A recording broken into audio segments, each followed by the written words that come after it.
Number three thing we can do is to set the pace. Pace, there's the one word, pace. Now, I would think that most of you know a little about this case study, but some of the details may not be as familiar to you. This happened in the midst of the great age of exploration.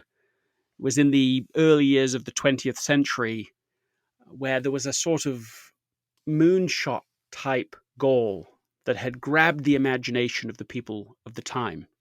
And it was who would be the first to reach the South Pole, because no one had ever done that in all of recorded history.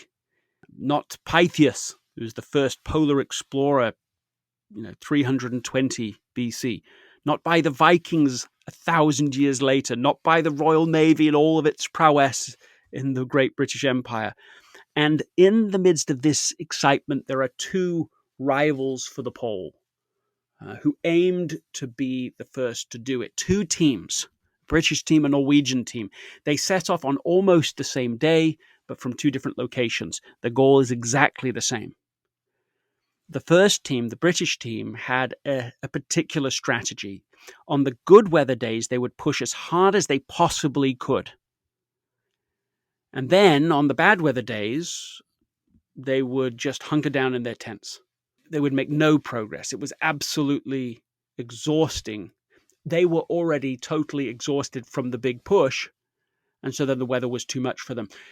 They were demoralized, sitting in their tents. They would write journals. Oh, nobody could make progress in weather like this. I can't imagine anyone being able to do this. And yet one team could, and that was the other team, the Norwegian team, who had a very different strategy. Theirs was, well, the expedition's leader made the rule, we'll do 15 miles a day. In good weather days, 15 miles a day. In bad weather days, 15 miles a day. We're going to have a steady pace.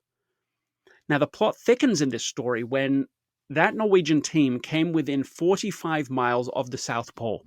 They don't know where the British team is. For all they know, the team could be ahead of them. And they also know they can get there in one day if they push, because the weather's perfect, because it's smooth sledding conditions. One big push, they'll get there. And you just tell me, what would you do? I mean, honestly, even after studying this, even after really trying to get my head into this other alternative paradigm, I still think, if I'm honest, I go for the big push. I mean, one day you're going to get there. I think most people listening to this, if they're honest, that's what they would do. But what do we have to believe to do what he did? Which is, no, we're going to do 15 miles per day. They took 3 days to do that 45 miles. Well, what happened? They arrived 30 plus days before the British team.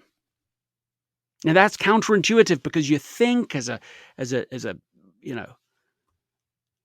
burnout type person, as an overachiever, you think the opposite would be true. Pushing as hard as you can and then, just waiting till you can push again. But the steadiness, the effortless pace proved much faster.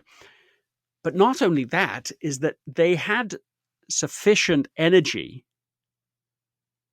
sufficient wellness to be able to make the 16,000-mile journey back to Norway. That's non-trivial, because the British team did not have what it took to go back.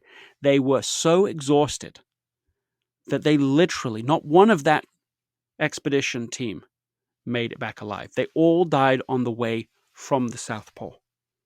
This is all happening at levels, but this approach that he took, this effortless pace, is so significant.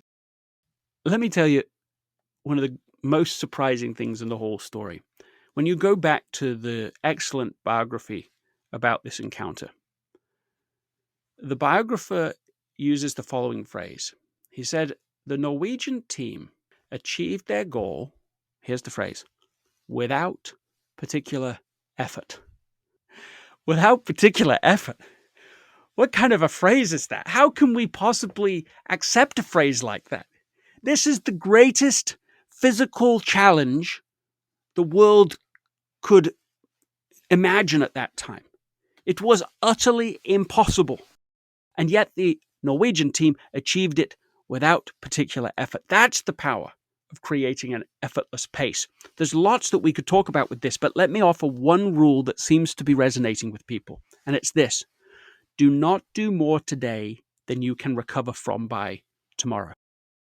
The fourth thing that you can do right now is to simplify.